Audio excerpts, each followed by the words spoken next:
Hey, friendo, Steve here. Now, Larson. And welcome back to Going in Raw, the only pro wrestling podcast you need to be listening to. On today's episode, we've got AEW Revolution is in the books for 2026. A ton of returns, a lot of blood. I thought there was some terrific wrestling along with some stuff that maybe didn't need to be on the show. That's sort of my general idea. What was your general idea? Yeah, that's kind of, that's kind of how AEW pay-per-views are in a nutshell anyways, is they go for maximum value for the purchasing consumer. So we got a 4.5 hour main card. Yeah. But if you listen to the crowd, about halfway through the show, up until before the main event, like their reactions were somewhat muted because it was such a long show. Yeah, they had sort of tapped out at various times in the show. Yeah, so I guess we could start with some of these returns. A debut, Ronda Rousey made her AEW debut. She had wrestled in the Ring of Honor, I think, once. She had, yeah. After she left WWE, after Toni Storm defeated Marina Shafir, called Toni back to the ring. They were about to throw some hands, but security came and broke it up. Marina got a shot in on Toni in the chaos. Of course, Ronda's, I think, fighting Gina Carano coming up here on Netflix, in the near future. So, Ronda seemed to have kind of soured on, for sure, WWE, if not the whole, for sure, yeah, if not the whole prospect of pro wrestling. So I was pretty surprised when she showed up. So obviously, I'd think first and foremost, her arrival in AEW is to help promote this fight on Netflix. But other than that, can we expect Ronda Rousey in AEW for any sort of protracted time? I mean, commentary is already saying, Ronda and Marina could be the next women's tag champions. So, it's a tricky situation, right? Because number one, I don't know that the AEW fan base wants this.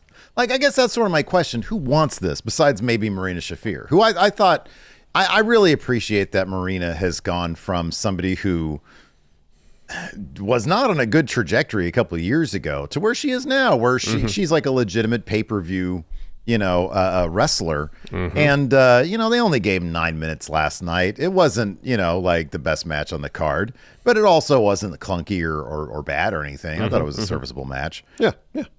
I just don't know who Ronda is for. I mean, I don't know if I saw any. And again, I understand that like the IWC isn't necessarily reality. It's also probably more reality than the IWC is for WWE. Yeah. And I didn't see any positive comments about Ronda being in AEW. I thought that there were some bright spots in her WWE run, but it by and large, I don't know that it was a net positive for like me as a fan. I saw her and I was like, I don't know how this is going to go over or how this is going to work. She's there to promote a thing, which I think is kind of obvious. Is she going to have an actual match with Toni? Who wins that match? If she's there to promote a thing, like an actual fight with Gina Carano, which is kind of a gimmick match in itself, given that, I don't know the last time maybe she's still active in terms of fighting. I have no idea. But I know like her best days of fighting are probably behind her. Like if they were to go into the UFC now, they'd probably get creamed. That's my guess. I don't know. I mean, last time we saw Ronda in the UFC, she was getting, pretty well handled. Yeah. That was 10 years ago, maybe more. But I just don't know who this is for. Like, what's the point of this? Unless Netflix is cut. I mean, that'd be weird if Netflix was cutting AEW a big check for a promotional thing, but they didn't really say on the broadcast. Like, if that was the case, they would have been advertising it. They mentioned on the fight. Broadcast. So the last time Ronda had a UFC fight was December 2016. So nearly a decade. Oh, 10 years ago. Okay. Gina Carano has not fought professionally since 2009. Okay. Yeah. And their fight's not till May 16th. So I would not be shocked if at Dynasty in about a month's time we get Ronda and Marina against Tony and Mina Shirakawa. Yeah, okay. Yeah. I would be kind of surprised if there is a singles bout between Ronda and Tony. Could be wrong. But if Ronda's in fight camp, getting prepped for this fight in mid-May, a tag match seems more reasonable. That sounds likely. I could see that. I'll say this, like trying to keep things positive, I guess. Ronda is a name. She's got name value. Mm-hmm. And whenever there's name value, there's the potential for growing your audience. You know, and I think that's something that AEW would not turn down. Mm-hmm. Yeah, but you know, again, and I don't think she's going to scare off any AEW fans. You know, or when I say scare off, I mean turn off any AEW fans. Mm-hmm. Mm-hmm. So I don't know. I mean, I feel like it'll probably go better than like a lot of her WWE run, where she seemed to be kind of like confused by the nature of like good guys and bad guys. You know, like she would like get on the crowd for booing her for various things, and I don't think she liked that nature of it. So, but here she'll be a bad guy. Or the point of her is to be booed. Mm-hmm. So there's that. I just, you know, I don't know. I saw this. I saw this because I was watching it. I was like sort of dipping in and out of the show. And I dipped out of the Tony Storm because I was talking to Lacey. And then I came back during, I think, whatever was next, probably the Mox match. I don't know what was next. Mm-hmm. And I got on my phone and I saw Ronda. I was like, oh, I missed that. Okay. What? Yeah, it was surprising and it, completely unexpected. But yeah, the first thing, because one of the first things commentary mentioned was the fight coming up on Netflix. Okay, it's like, oh, you know, she's doing this in AEW at the minimum to promote this fight. You know, her and Marina are friends, have been for a long time. Did they mention her graphic novel? Because she has a graphic novel that came out. No. I don't know. It was like 6 months ago or so. No mention of that on the show itself. We got an email from the publicist of that book. We did. But yeah, I don't like interviews. Yeah, I don't like doing that stuff. Yeah, I'm not huge on that either. Elsewhere on the card, Hangman, as expected, lost to MJF. He can't compete for the AEW Championship ever again. Although Tony Khan said at the media scrum that it was more just like a handshake deal between himself and Hangman. To undersell it, Tony. I know. This is one of the silly. This is why I thought it was so silly when, you know, Cody seemingly was so adamant about, oh no, I'm never going to do it again. It's professional wrestling. You can write it. You just write it. You hire, you know, a fake general manager, and they say, you know what, Hangman, you're in. You know, or have Hangman win some fucking, you know, battle royal or something. Just as easily as he lost a match to take himself out of title contention ever, he can win a match to put himself back in title contention. You know, exactly. It's just a matter of writing the story. What'd you think of the match, though, dude? I mean, brutal I didn't think it was as good as Hangman's other Texas Death matches. Certainly wasn't as shocking as the Swerve one. No, although the moment I don't usually squirm during pro wrestling matches. When I saw that needle go through his cheek, I squirmed. They did that in the Swerve thing? No, I think they just stuck it in his mouth. I remember it going through the cheek, but I could be wrong. They certainly did not. They certainly did not do a close up like they did last night with, you know, MJF squirting whatever fluid was inside. Yeah, the squirting of the fluid I think was new. Yeah. I don't know. I don't know how I feel about it. Something about it didn't exactly resonate with me as opposed to like all of the other Hangman Texas Death matches. And I can't quite put my finger on why. So yeah, it didn't. Okay, so with Swerve, I'm looking at it right now. It doesn't look like it went through. It went in and it stayed there. Yeah. For some reason I thought it went through, but yeah, okay. No, yeah, going through and having that close up of it, that was... And, I'm not saying, oh, they shouldn't have done that. I'm just saying for me, that was a little much. Yeah. But I mean, the larger point about the Texas Death Match, I don't know, just felt like there was a little, I don't know, can't put my finger on what it is though. It's something that didn't exactly connect. I thought it was badass, to be honest with you. I thought it connected with me quite a bit. I thought especially for me, when it really hit was the dog collar and MJF selling the shit out of it and yelling, "Not again, not again." At that point, I was like, oh, I like this. This is good. They're doing everything they can do. I will say there's one very minor quibble for me, and that was, and it didn't bother me later when Hangman did sort of the fighting spirit on 10, when MJF got hit after the skewers and MJF got hit with the buckshot, and he's laying there selling it for 8 seconds and his legs start to move, and then 9, and then he has to like stumble up to get to his feet. I thought that maybe they could have used a ref bump there to prolong, to like delay the 10 count starting, because Bryce, I think, was the ref. Yeah. And he started counting like on a normal pace. And I'm like, dude, like this needs a bit more than your 10-second count. Because the buckshot that's a fucking move, Yeah. And after everything MJF has gone through, I thought that one spot, I was like, man, I wish they could have extended the drama. But otherwise, I thought it was awesome. I didn't think, I guess in my head, I was thinking, oh, we saw the needle thing with Swerve before. That's not a big deal. And I mean, it, besides it actually going through versus it not going through, but still being embedded enough so Swerve could sit there without his hands on it. I thought it was sort of like, not that different. But I and I know it's going to get, it probably, I haven't really looked that much, but like, I'm sure it's probably getting polarizing reactions. Probably. But at this point, it's like, it's AEW. And I don't know. I appreciate last night Revolution, sort of generally speaking.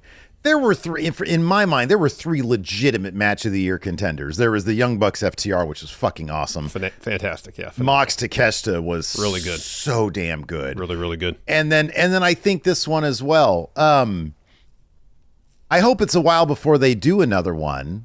I don't remember when the Hangman Swerve, that was 2024, I think, wasn't it? They went all of 2024. And last year at All In, it was Hangman Mox for the title. Oh, right, at All In, of course, yeah. But I think the Swerve Hangman one was probably, that was the gnarliest one, especially the headshot at the end. It was the chair shot to the head, yeah. I think, I was like, oh, I don't know how I feel about that, but I kind of love that they went there. Yeah, I mean, they did all the death match stuff, the light tubes, they did all that stuff. And I mean, again, it's the sort of thing where you and I think, talked about this before, like, what more can they do beyond what they already did sort of with Swerve? Because I think that was the pinnacle of the violent ones. Yeah. And they sort of it was a whole fucking buffet. They did like everything, Yeah. I liked it. I guess for me, like, I could appreciate them obviously putting their bodies on the line. Doing, as you mentioned, the whole buffet. Just with some of Hangman's other Texas death matches, I feel like there was just like stronger connective tissue to tie all the buffet of violence together. Obviously with Mox, it was the potential catharsis of him beating Mox to get that title. Sure. The stuff with Swerve, like the story and their dynamic was so great that just so resonated so well throughout that match. And I know Paige and MJF have extensive history, but I don't know, for whatever reason, it's not a bad match. I didn't hate it. I just didn't feel like the same kind of emotional connection was there to Hangman's other obvious standout Texas death matches. I think from a story point, you're right, though. I think, with Swerve, the house burning down and just what they did, I think that was more emotional. And then the Mox stuff, I think equally, Hangman being desperate to regain his identity. And I think those are they were both much more easily digestible emotional feuds. Whereas this one is just sort of like, I see we're very much alike, even though we're very much different. And it's a standard trope. Like you can sort of copy paste that with, I mean, they're literally doing that now with Swerve and Brody in sort of a discount version. And I know that Hangman and MJF have history, but this was a promo heavy feud as opposed to a story heavy feud. Yeah. And the others were story heavy feuds, and that's where the emotional weight is. Yeah. So that could be the situation. Yeah, I think so. But regardless, I was just sitting there, and every once in a while, I'm like, hey, you know what? Just bring the violence, and I'll be into it. I crack jokes about AEW, for example, their production, and last night was no different. Yeah. 2 prominent spots were missed by cameras that had to be explained by commentary, and I think I'm actually missing some because if I remember, there were some other ones, but the Gabe Kidd bit and then Tony getting hit by Marina Shafir, they were both missed by, and then I had to get it explained by Excalibur. Yeah. And I thought even in the main event where the first time they're up teetering on the stage, commentary's like, oh, there's some sort of electrical table down there. Just show it. You got to show that stuff. Yeah. You just show it. You don't have to explain it if you just show it. Yeah, yeah. And so the first time they were teetering up there, it's like, okay, they're saying this is like some fraught situation. I'm not feeling it because I can't see it.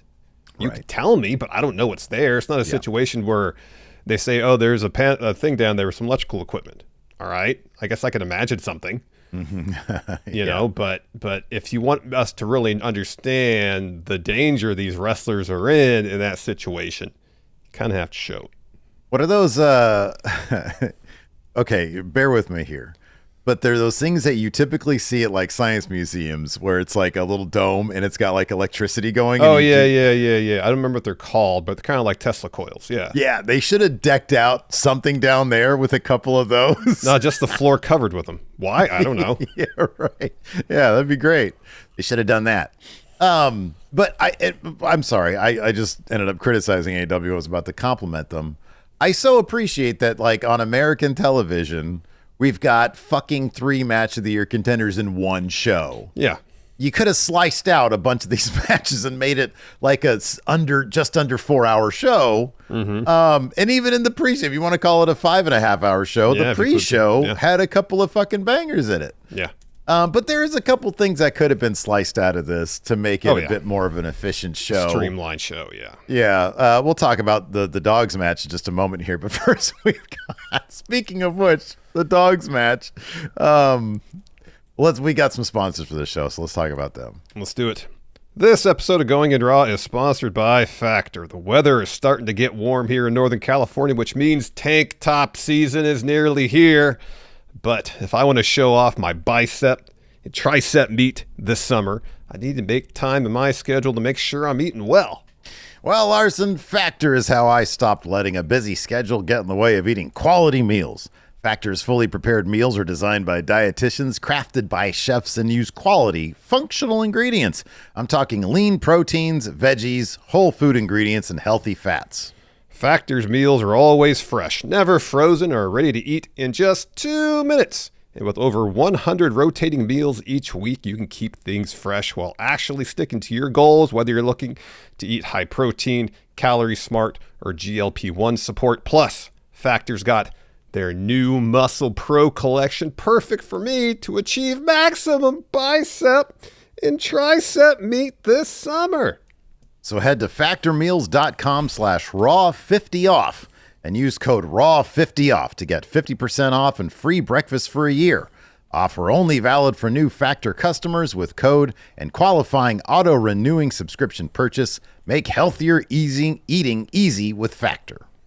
And this episode of Going in Raw is sponsored by Pocket Hose, the world's #1 expandable hose. You know, I was out doing yard work this weekend, and once again, I got jobbed out by my old-fashioned hose. This thing is always getting kinks in it and creases in it. When I'm trying to use it, it's very frustrating. Yeah, man, I had an old one that I was wrangling, trying to get in my shed for disposal just this past weekend. But what are we doing using old-fashioned hose these days when we should be using a pocket hose copper head? The copper head's pocket pivot swivels 360 degrees for full water flow and total freedom to water anywhere. Let me guess, Larson, because you haven't switched over yet like I have, your old school hose is super bulky and unwieldy, right? Yeah, it is. I feel like I'm wrestling a dang anaconda anytime I try to use it. Well, Larson, when you're done using the pocket hose Copperhead, the hose shrinks back down to pocket size so you can move it effortlessly and store it easily. It's lightweight, durable, and has made watering my backyard a breeze. For a limited time, Going in Raw listeners can get a free pocket pivot and their 10-pattern sprayer with the purchase of any size Copperhead hose. Just text RAW to 64,000. That's RAW to 64,000 for your 2 free gifts with purchase. RAW to 64,000. Message and data rates may apply. See terms for details. All right, man, let's continue talking about AEW Revolution. We also had some big returns. We had Will Ospreay, who emerged from a Hoth-esque medical tank. It was kind of like a Weapon X, too. Oh, yeah, maybe that's what it was supposed to be. Yeah, very good. Weapon X. Cope and Christian came back. And Kenny Omega also came back. He wasn't gone for that long. No, they just wrote him off TV because he was doing something like some gaming thing. The Capcom thing. Yes. It was Capcom. I think it was probably called. I mean, it should be called that. Yeah, that makes He was sense. doing some mocap stuff, I think, for the Street Fighter 6. Yeah. If I'm not mistaken. Yeah. But he came back pretty quickly after the Brody King Swerve match to reignite that. Another Sacramento classic on the way, I guess. Yeah. So, they invested some money in doing this Ospreay video package prior to his return. The only kind of issue with it was you had the opening bout of the main card. Like, of course, the Battle Royal kind of bled over, but it was FTR and the Young Bucks. You had Cope and Christian return after that. You had Ronda Rousey show up after the Toni Storm match. And then you had Will Ospreay show up after the Mox Takeshita match. It was just bang, bang, bang. So it set the table for a show. It's like, wow, is every match going to have some sort of return or something, or a debut? They really should have spread these out, especially the Ospreay one should have been towards the end of the show. He's a huge deal. Yeah. Him versus Mox is going to be a hot feud over the spring. Yeah. Like when Mox and Takeshita was on like third, I'm like, well, that was really early for this match. This is like one of the matches I'm most excited about. Why is this on third? Yeah. Like nothing else spread that out throughout the show. Yeah, I don't necessarily disagree. Let me look at the lineup here. Because it was sort of like you got this awesome tag team match to kick things off. Fantastic. It was so good. You do 10 minutes there with Tony and Marina, which was good. And then you go into the Mox Takeshita, just absolute banger. I don't disagree with that. I think you could probably swap Andrade versus Bandido for the Mox match. Yeah, I was about to suggest that too. And you'd sort of accomplish what you're talking about. Yeah. Again, I sort of watched it, like I watched most of it like chronologically, but skipping around I think gave me maybe a little bit different of an idea here of a perspective on things. Yeah, perspective is the word I was looking for. I feel you on that. The funny the Ospreay return to me oddly was sort of like dampened a little bit actually by the camera cutting to Mox because and he had the appropriate reaction, but you have this goofy movie thing that they do, and he screams at the end of it. Oh, it's cheesy as hell. And then he shows up, or I'm sorry, and right at the tail, like the first thing I think you see after the movie, or one of the first things you see, is Mox in the crowd like, what is this crap? And it's funny because it's like, it is corny, it is goofy. Yeah. And then Mox is reminding us that it's corny and goofy, which again should be his reaction, but it ends up, it's sort of like, if that's the first thing you see after it, you just sort of agree with it. It's like, oh yeah, that was sort of corny. Yeah. Sort of undersold the drama of it. But maybe it was just dorky. And then he comes out and then he attacks the Death Riders because they're the people that put him in the dirt. So yeah, I don't know. It's gonna be a good feud. I didn't really mind all the returns in in a row. I just think in terms of the flow of the show, in terms of maintaining a level of excitement. Especially if the crowd's kind of getting a bit burnt out. 2/3 of the way. Hey, give him a shot in the arm here with Will Ospreay coming back. Yeah. I don't necessarily disagree with that. Finally here, one last thing to talk about before we get into more details of all these matches. Mystico is not only a AEW Trios champion. Surprising, I thought, that Callis family dropped those titles so soon after winning them. He got the all-elite graphic right after his match on the Tron. That is not something that happens very often. So apparently he's got the double deal. He's got the contract with AEW and with CMLL still. It seems like Tony wanted to keep those Trios titles on Jet Speed and a partner. Obviously, Hangman in this title match last night lost, probably written off TV for a spell. Mm-hmm.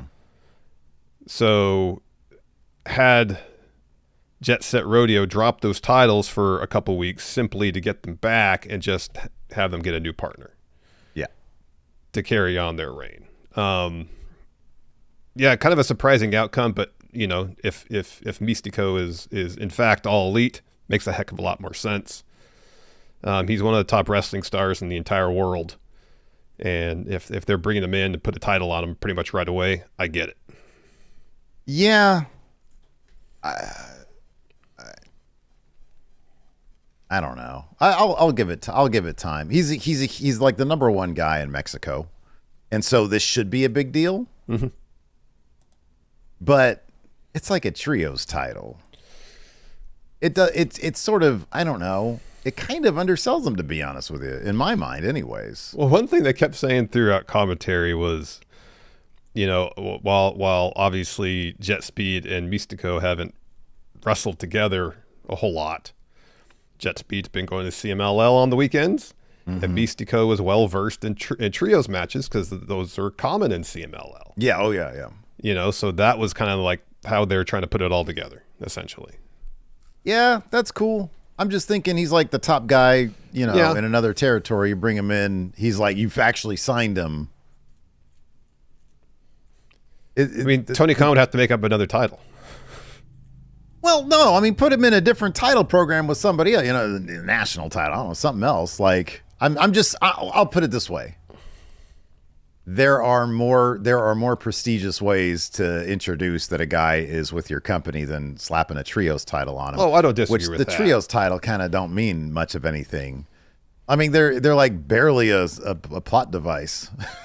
it's like, really? Like, they just sort of slap them on anybody these days. Like, it's the most thrown together. Like, they don't have a trios division. They've got a bunch of people who are thrown together. They have a bunch of threesomes that are thrown together. Look, dude, this is a thrown together team. But amongst all the other factions in AEW, there's generally three people who will work together. Yeah, like the Don Callis family one. I like the symmetry between them, but like they weren't like a trios for very long. Like Okada was just like, "Hey, let's do this," and then they were like, "Hey, Davis, go out there with them." So they're not like really a trio. Yeah, but like you got Top Flight and Scorpio Sky. They've wrestled as trios. There's various permutations of the Death Riders as trios that have wrestled. Like if I sit here and think, there's probably more. The Ops before Joe got hurt. Obviously, the Ops were an actual, like, okay, the first ones. No, not first ones. Hold on, I'm going back now. Like the Bang Bang Gang, that was a trio. Yeah, they would roll as a trio. Yeah, they still do right now. The Acclaimed. Well, I'm talking about the original Bang Bang Gang, like Jay White and the Guns. Yeah. But I'm saying right now because Jay's out, Colton Gunn's out, so it's Ace Austin and it's Austin and it's Juice. Like the Acclaimed, that was a trio. The House of Black, that was a trio. Like they all rolled together. Like as three dudes in a division. I don't know. I just think there's better ways to be like, this is a big deal than let's slap a trio on them. Well, then they gave him the graphic on the Tron. That hardly ever happens. That's a bigger deal. That's a bigger deal than having the trios title on him, is my point. So, yeah. Anyways, before we get to the match-by-match breakdown, we got an update on Friendo prediction stuff. We got a winner for the March Friendo prediction challenge. It is Dita the Goat got the win. So get a hold of us so we can send you your winnings for this March predictions win. And also, I don't know if I've done this in a while. We got an update on the Ultimo Friendo Tournament of Champions. Had a little bit of movement here. So I'll give you the top 5. In 5th place is Hawks, Greats, and Games. 4th place is Jay Smooth. 3rd place is Phantom Driver 95. Gregory Fiella is 2nd, and with a 5-point lead. And Larson. Well, there you go. With one event left, it's got WrestleMania, and that's it. Deed of the Goat. Yeah. Won for Revolution. Yeah. My goodness, with an 11-point lead. Good job. Well done. Deed of the Goat. If you could please send either via Patreon through a direct message or friendoclub@gmail.com. If you could send us an email or a DM, that would be great. That would be perfect. So we are on the road now to the WrestleMania Predictions Challenge. Our road begins now. Yeah. For April, it is going down. It's the one event, the 2-day WrestleMania, where all will be decided. That is very exciting. I'm going to get the merch made for that as soon as possible. I have to design your stuff and then the current month, and then I'll be current on all that stuff.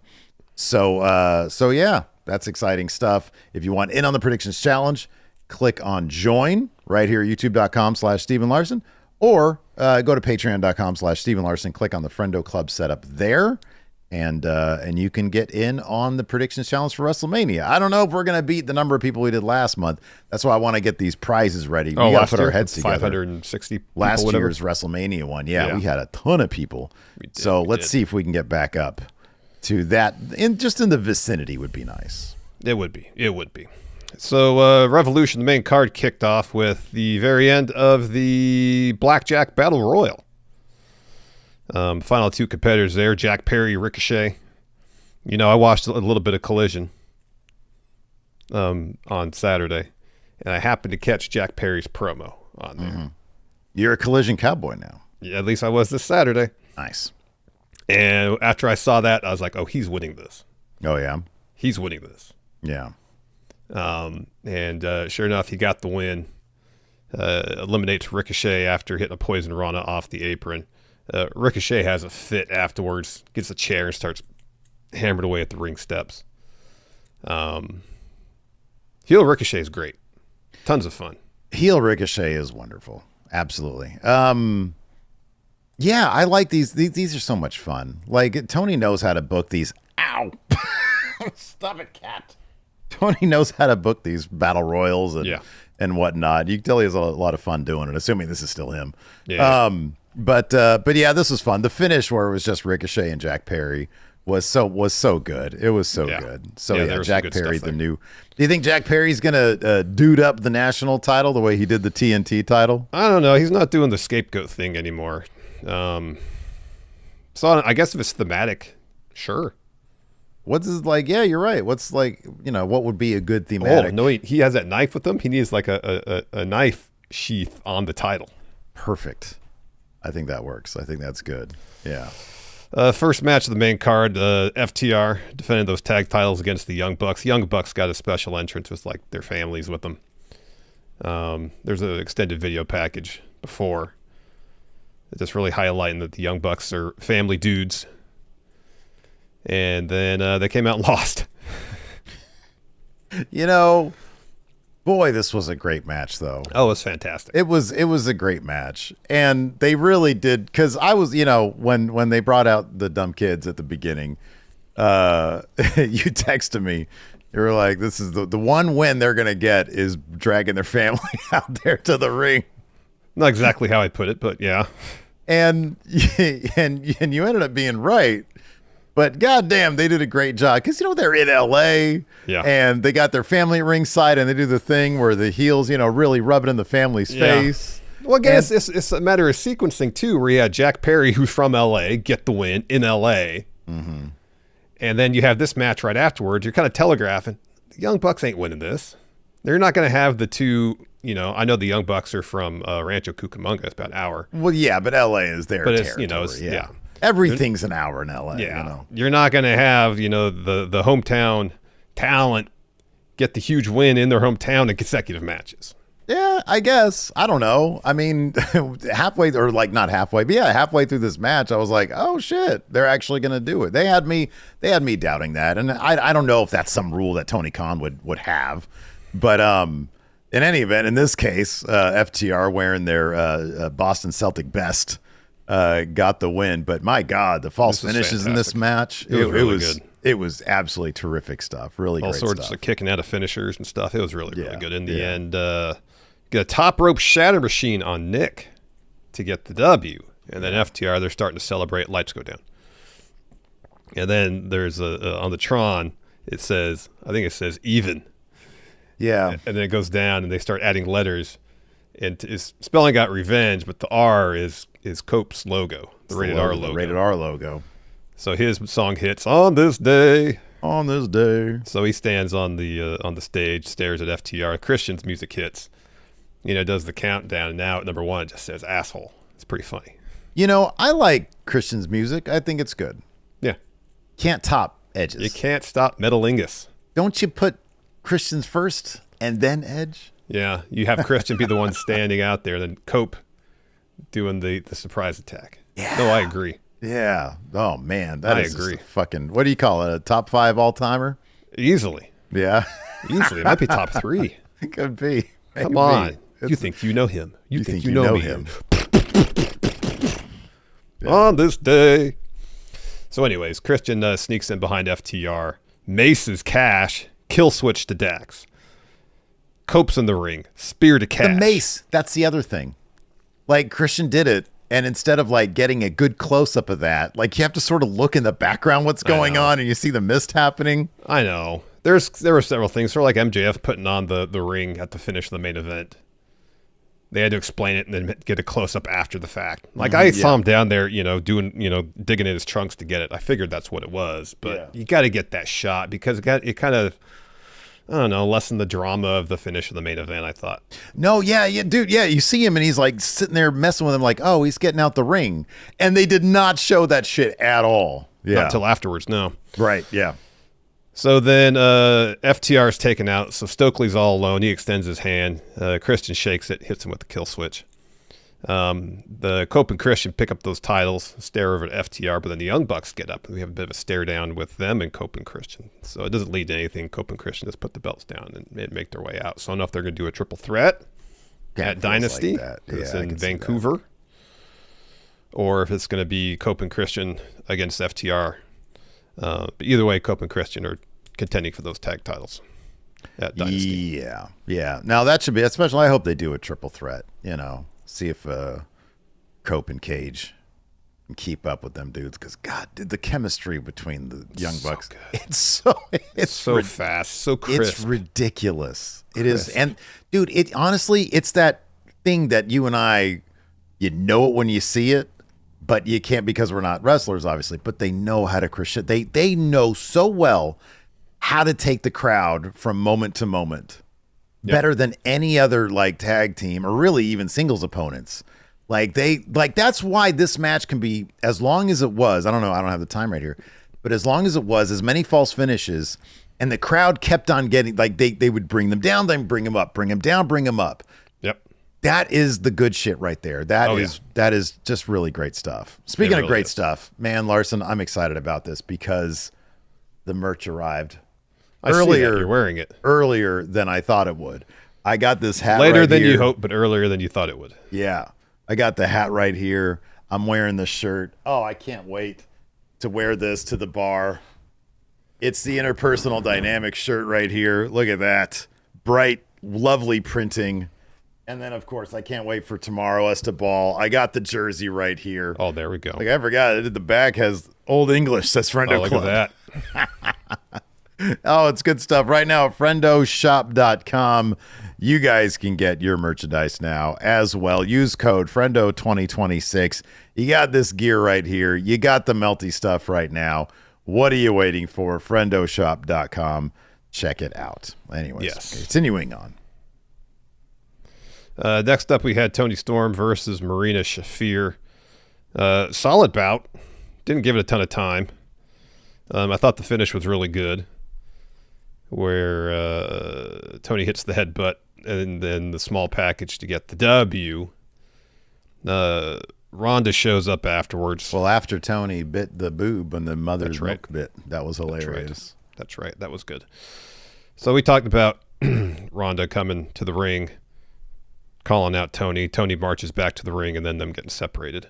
And then Marina kind of hitting a cheap shot on Tony as security is keeping Ronda and Tony separated. So I would guess a tag match is probably that sounds probably here. Most likely, yeah. And I don't know, how much Ronda's going to be on TV if she's in Fight Camp. Oh, I have no idea. It could just be here and there working around schedule of Fight Camp. Don't know. She's probably thinking like Gina hasn't had a match since 2009. Fight Camp. Casual Fight Camp. Yeah, I'm do a jog every morning. Then we had the Continental Championship on the line. Mox versus Takeshita. No time limit. And it went like 3 minutes over the time limit of the previous thing. That was my one thing that I got like really close was the time limit thing. Oh yeah. On the predictions. But yeah, dude, this match was so fucking good. I'm a little surprised they didn't protect Takeshita a little bit more. I was too, but I guess Continental rules are supposed to be no outside interference. Mm-hmm, yeah. So, they held true to that, which is nice. I was kind of half expecting ref bump. Callis family out, try to help Takeshita. Mm-hmm. Him refusing it, leading to a loss. But no, it was just a situation where Mox was beating the hell out of Takeshita, and Takeshita just kept on coming back and coming back and coming back. But at the end of the day, it was he just got overwhelmed by Mox. And the finish sees Mox hits a Death Rider. Takeshita kicks out. Mox hits a Death Rider off the top. Takeshita kicks out of that, but then Mox puts on the choke. Takeshita flips off Mox, but then Mox traps Takeshita's arms. Mm-hmm, so he can't escape. There's no way for him to get out, and he passes out. Yeah. Yeah, I don't know, man. I think I'm not gonna argue at all with like a clean finish. Takeshita will be fine. He's gonna take that title off Okada most likely, and I do think that him losing now, him not winning anything really of significance until he beats Okada for his international title is probably the best way to make him in the best possible way. Yeah. But yeah, I just thought it was sort of an interesting choice not to protect him a little bit more. But dude, this match, I mean, he looked like an absolute stud. Keeps Mox strong. Yeah. This was really great stuff. And then afterwards, Mox goes to pay his respect, extends his hand. Takeshita walks off, and then right before he leaves all the way, he thinks about it, comes back, shakes his hand. They exchange pleasantries.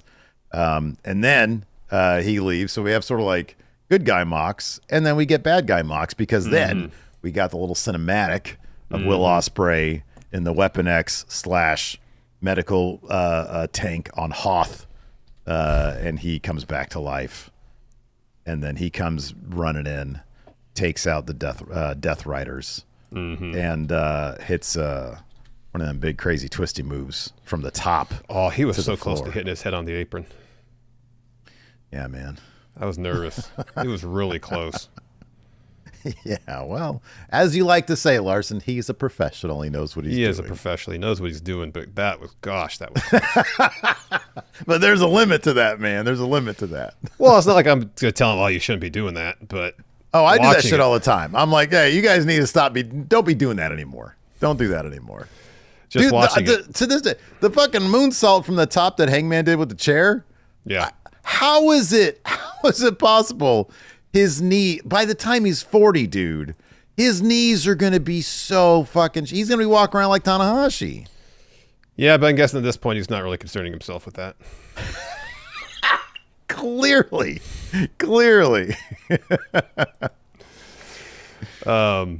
that was close. That was really close. So in the end, Ospreay fights off all the Death Riders. Him versus Mox would be great. Can't wait for that. Next up, the tag championships, women's tag titles. Babes of Wrath versus Divine Dominion. So, of course, Willow defended the TBS title on the 0 Hour. Yeah. Defeated Lena Cross, but then Lena Cross attacked her afterwards. So Willow's a medical. She's got her shoulder all taped up with kinesio tape. And, she was like, hey, we're going to go out there and we're going to do it. No, she was too beat up from earlier because we got new tag champions. Yeah. I wasn't huge on how they did this. I think it was a good story. I thought the execution was awful. She has this match with Lena, and to my recollection, the beatdown after the match wasn't that bad. Yeah. It wasn't that long before Harley comes running in with the pipe and runs them off. Mm-hmm. And so you're in the trainer's room, and they're back there, and are you medically cleared? And Willow says, yeah, I'm ready to go. They're putting the tape on her. And she goes out there, and it's a 5-minute match.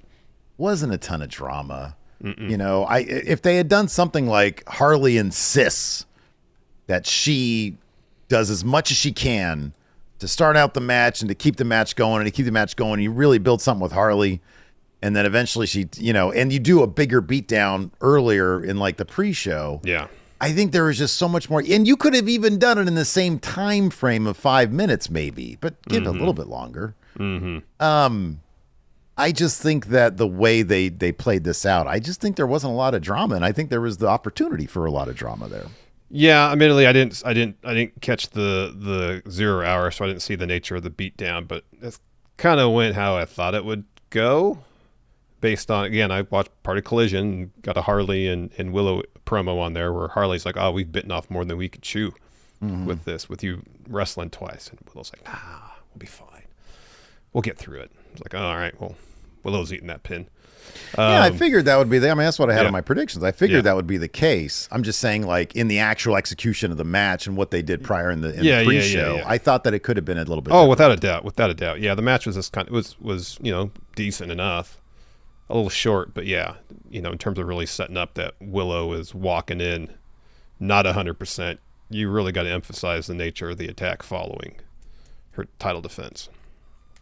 She eats the double chokeslam finish from Divine Dominion. We got new champs. Yep, we do. Next up, we got Brody King versus Swerve Strickland for title of Most Dangerous Man in AEW.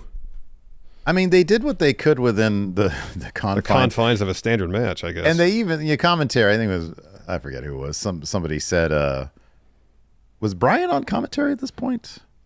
Maybe not. No, I don't know. Anyways, somebody on commentary said something along the lines of, because the ref let a lot of shit go down on the outside of the ring in this match. Oh, yeah. And they're like, yeah, it's for the title of Most Dangerous Man. It's good on the ref to do that. Yeah. Even if it doesn't make sense because it's just a regular fucking match. Yeah. They gave this 1450. They did what they could with it. Wasn't I don't know that this match was really befitting of who's the most dangerous man in AEW. No, but again, in terms of doing what they could within the confines of a standard wrestling match, I don't know what else. Really? We got a vertebraker on concrete. Yeah, I know. I mean, like, come on. Like, what more do we expect from a standard wrestling match? And that's sort of like the point, though. It's like this from the beginning should have been. Yeah, it should have been a no holds barred situation. Yeah, absolutely. No DQ. Yeah. Yeah, we mentioned that the other day on our Dynamite recap that, given what was on the line here, unofficially, it should have been some sort of stipulation match. Mm-hmm. Yeah. It did take 3 house calls for Swerve to get the win. So between that and those 3 house calls and the vertebraker on concrete, a relatively protected loss for Brody. He kicked out at 1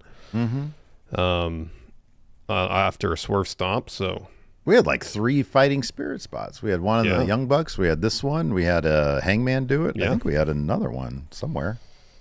A lot of fighting spirit spots. Yeah, man.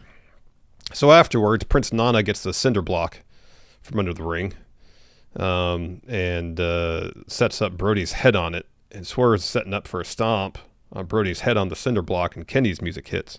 He runs the ring, chases Swerve off. Mm-hmm. Yeah. See, a cinder block. We need cinder block match. That's what we really need if you want to talk about the most dangerous man in AEW. Yeah, but it seems like Brody's claim to most dangerous man in AEW is we put on the shelf for a little while, at least, because we're going back to Kenny and Swerve. Yeah.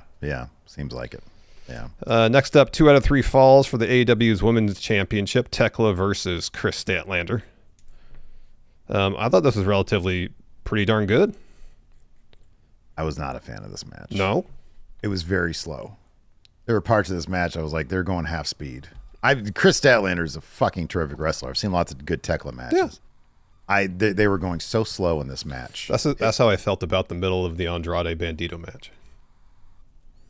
Hey, very similar. Because they did like spot, mill about. Yeah. Spot. I was wondering if somebody was hurt about. in the Andrade Bandido one for the middle of it. It's like somebody hurt because they're doing a lot of milling about. Just nothing. Yeah. And similarly, it's like I understand they're like trying to sell their moves. You know, oh, I'm so woozy. But goddamn, they were just milling about in this match. I was like, I'm kind of surprised right now because like it really did nothing for me. That's interesting. Yeah. So I didn't get the sense of them milling about too much. I just chalked it up to selling. It was, the Andrade Bandido one was oddly deliberately paced. Mm-hmm. Yeah. Yeah. It was bookended by two pretty, well, we'll talk about that more later. So Tekla gets the first fall, rolling up Statlander near the ropes, grabs onto the bottom rope to get the 3. Statlander's pissed about that. She's arguing with the ref. But she eventually wins the second fall after countering a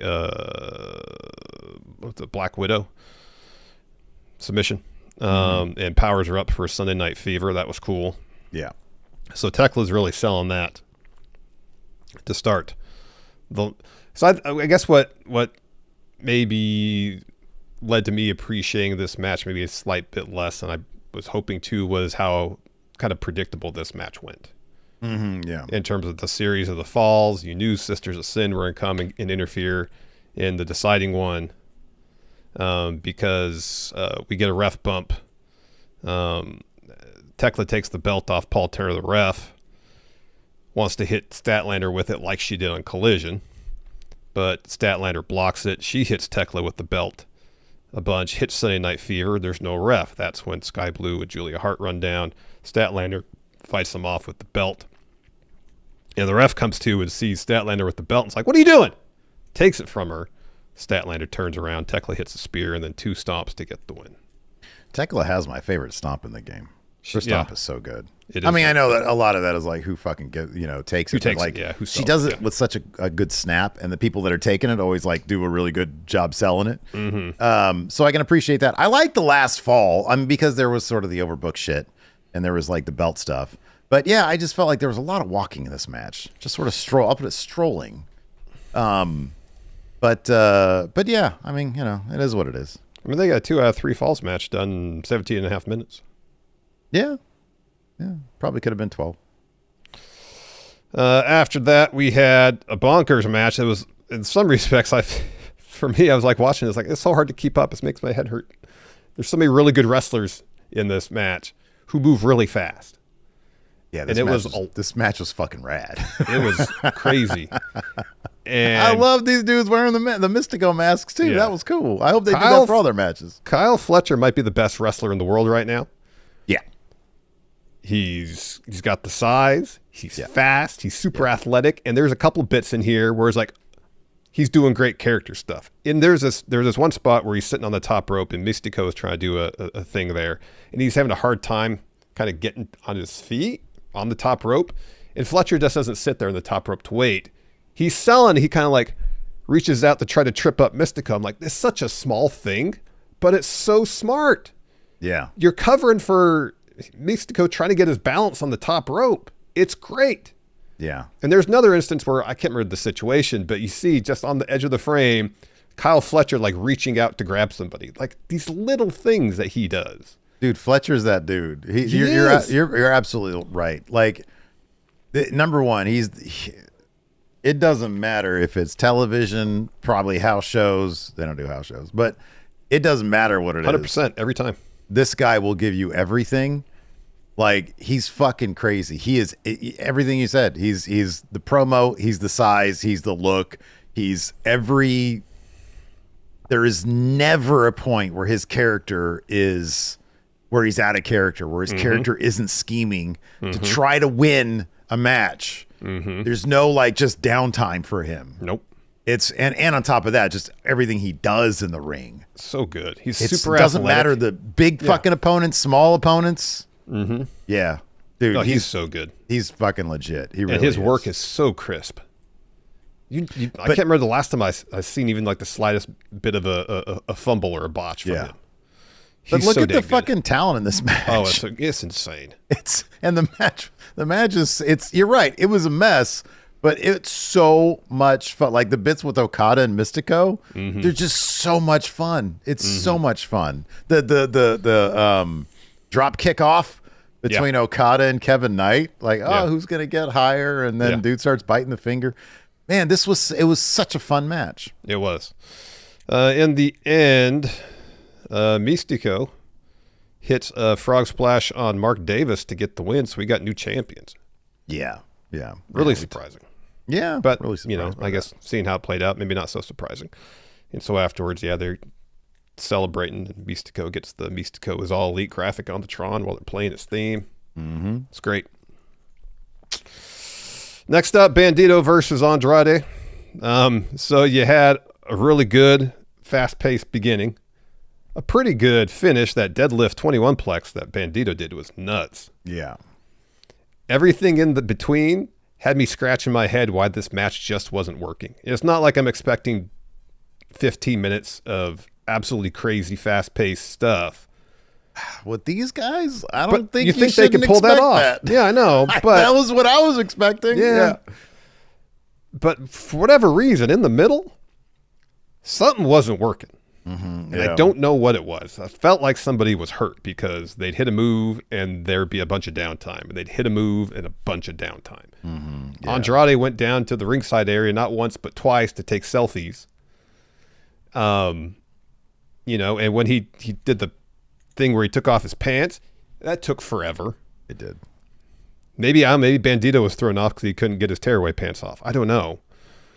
But yeah, given how fucking Andrade just clocked him when he was like in the I was like, oh wait, was that gimmicked? Was he supposed to have been like having a hard time with his pants? Is that a story beat in this match? Probably not. And it's the thing where he's having a problem getting his pants off. So I'm guessing Andrade's like, well, I got to cover for this. And just goes and nails him with a knee. Because he's standing there, and Bandido starts panicking because his fucking zipper's stuck, and he's like, "Oh, Joe, oh god!" Well, they're just tearaway pants. Like the button wasn't coming undone, Well, I mean, yeah, I don't know. Like, how does a button not work? Well, like, how are you not able to? It looked like on the one leg he was having trouble. It was twisted. Yeah, right. At the bottom, down by the ankle, the pant leg was twisted, so he's having trouble getting the button undone. So when you do the tearaway pants, you just tear them off, and all the buttons come undone. But if it's twisted, if you pull, I don't know if it's going to pull the button off. Obviously not. I think those buttons were rusted together or something. Because even the one that worked, it sort of looked like it was a bit tougher for him to get on. Yeah.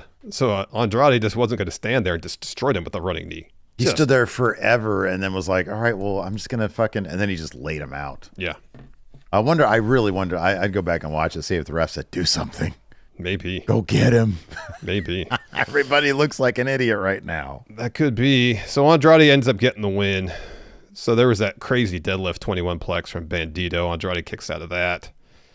Bandido's looking for hits the X knee, looking for another 21 plex, but Andrade flips out of it, lands on his feet, does the back elbow, and then hits an avalanche DM to get the win. That was crazy. The finish was really good. The opening section, really good. Yeah. But yeah, everything after the pant debacle before the deadlift 21 plex. Like, what is going on here? I like one of those great Andrade shoot interviews.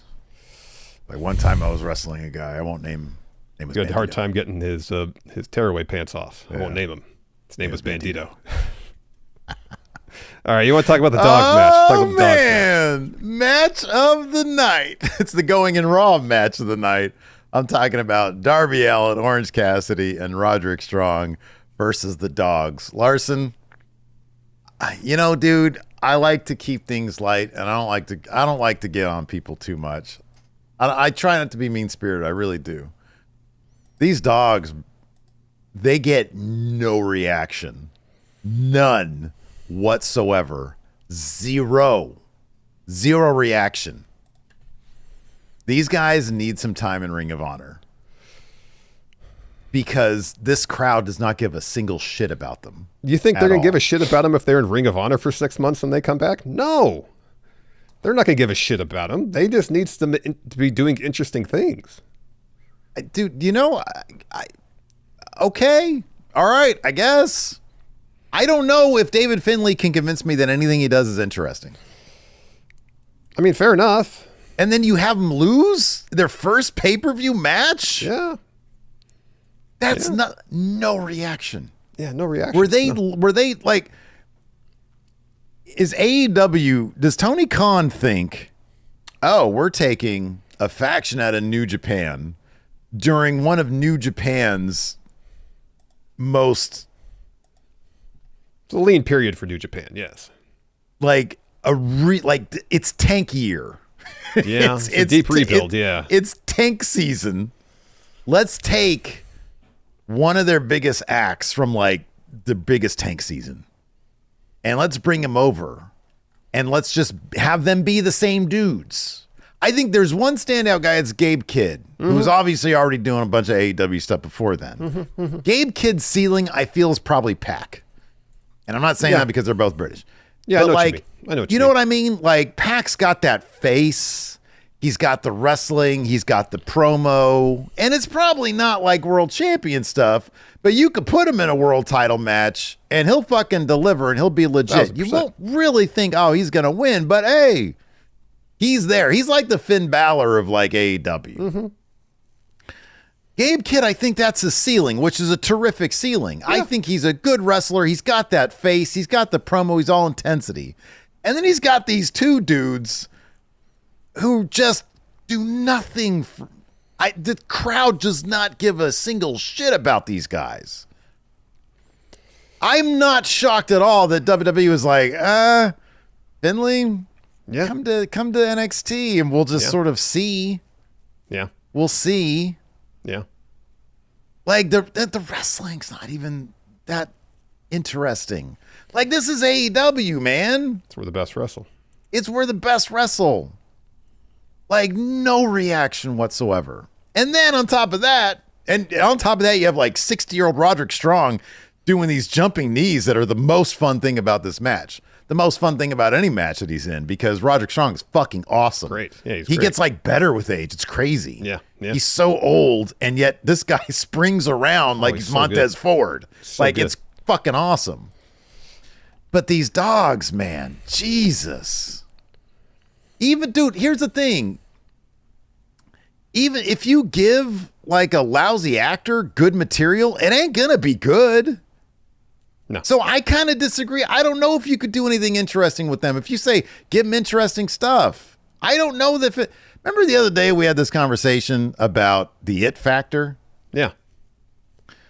I haven't seen somebody try so hard to be it since The Miz, like around WrestleMania 27, when he was just trying so hard to be a guy that had it because he was going to be in the main event with Cena. And that's how I come up with, how I feel with Finlay. Whenever he's like mugging in the camera, I'm like, I just don't, it's just not there.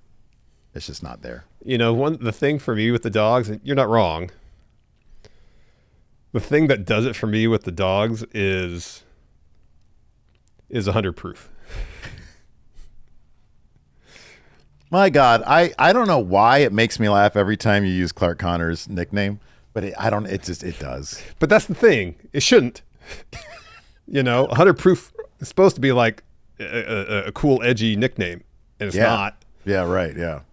There's plenty of alcohols with much higher proofs than 100 proof.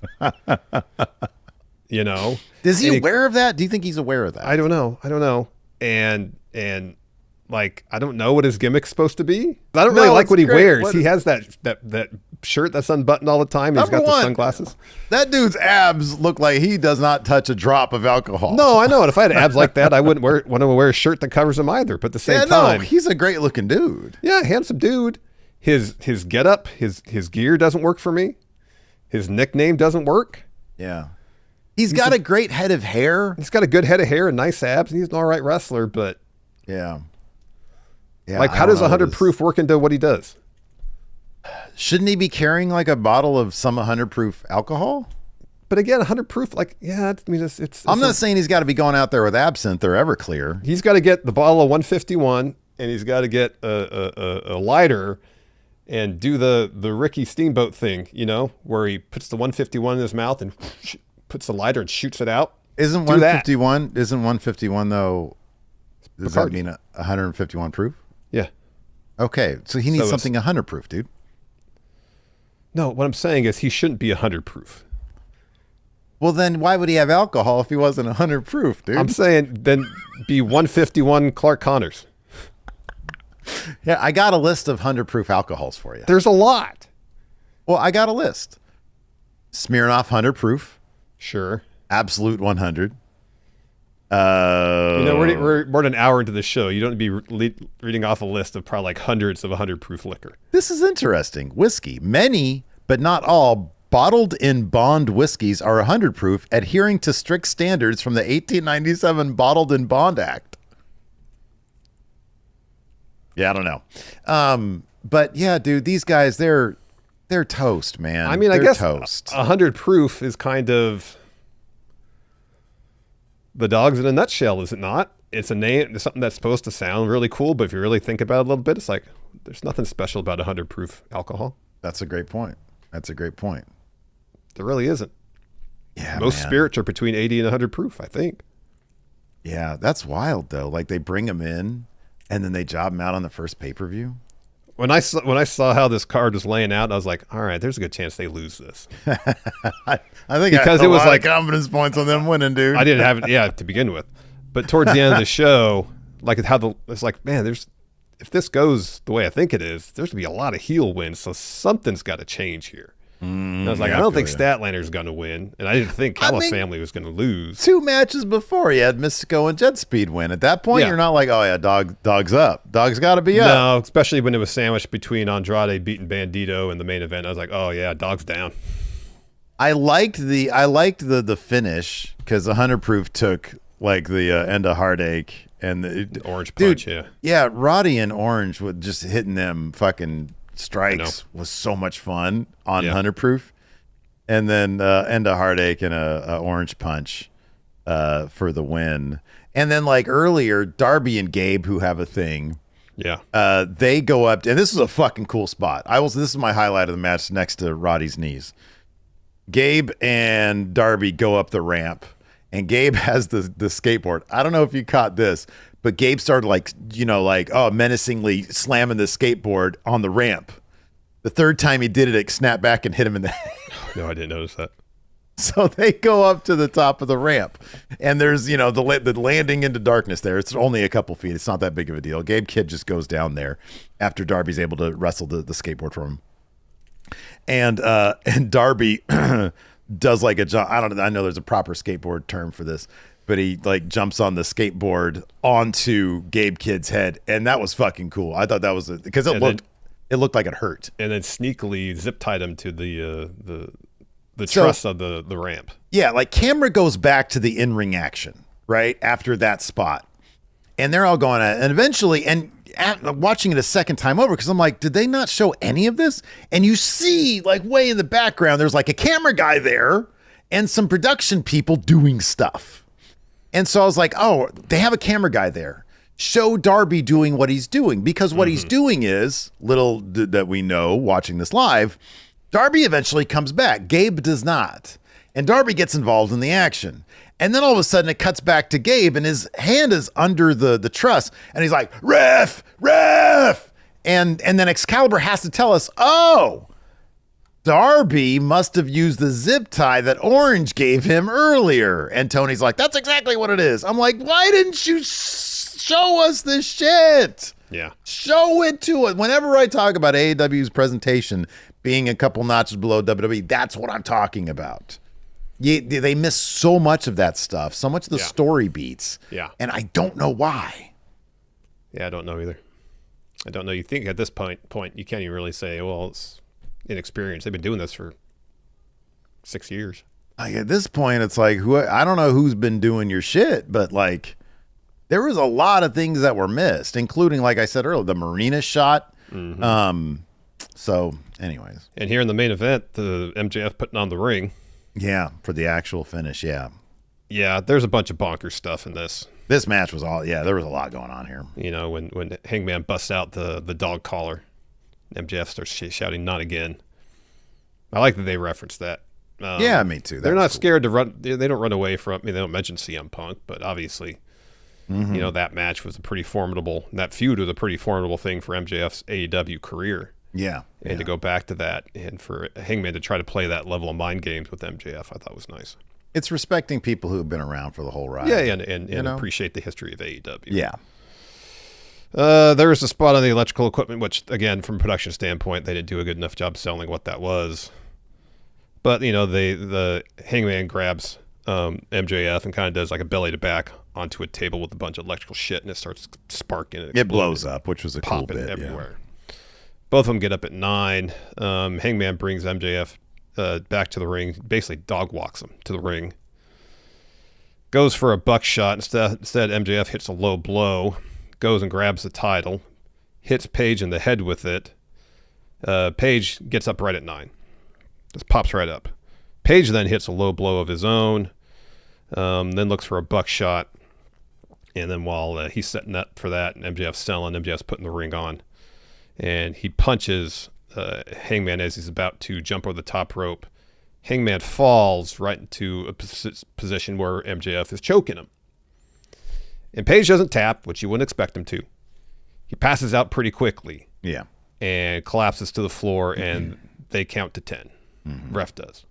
And earlier, there's a bit where, I think it was when Page collapses to the floor after the punch, where his head hits the camera lens. So you get this giant blood smear, because both of them are bloody as all get out, because there's broken glass and barbed wire and all sorts of stuff. And so Tony Khan really liked that. And so every shot from here on out had the giant blood stain in the middle of the lens.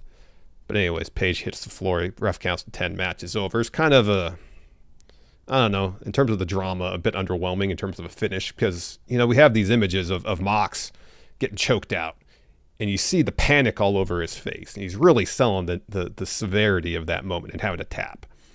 And same with I know it's a lights out cage match, but with Hangman and Swerve, where Swerve's got the syringe stuck in his mouth, and Page has to steel himself to hit Swerve with that chair and then deal with what happens afterwards, and going back to Swerve and Hangman's Texas death match, where Swerve is the one choking Hangman with the chain. Like, they really sold, how immense those moments were, and this just kind of happened. So Page loses. They bring out a stretcher for him, and MJF gets the collar taken off and then stands on the stretcher over Page as the show goes off the air. Yeah, I hope Page is gone for a little while anyways. He doesn't have to make the next pay-per-view, absence, blah, blah, blah. And then, his journey to figuring out how to understand who he is without the AEW title, because it's so vital to his own identity, to his self-identity, is going to be hopefully something that they explore in a way that's pretty interesting. Yep. So, anyways, that is going to do it for our. Oh, do you want to do our star ratings here? Since we got that's a zone video, man. Well, then we got 3 things going up today. I don't want anything to kind of get drowned out by the other things. Put it tomorrow. Do it up tomorrow. People can wait. It's okay. They can wait. Revenue, baby. Anyways, that's going to do it. Yeah, man. Not as hot and fresh as they used to be since they got called up to Maine. Guess like not. One of those Vince McMahon call-ups. Guess so. That's going to do it for the show today. Thanks, everybody, for tuning in. We appreciate it. Till next time, we'll see you guys around. Goodbye.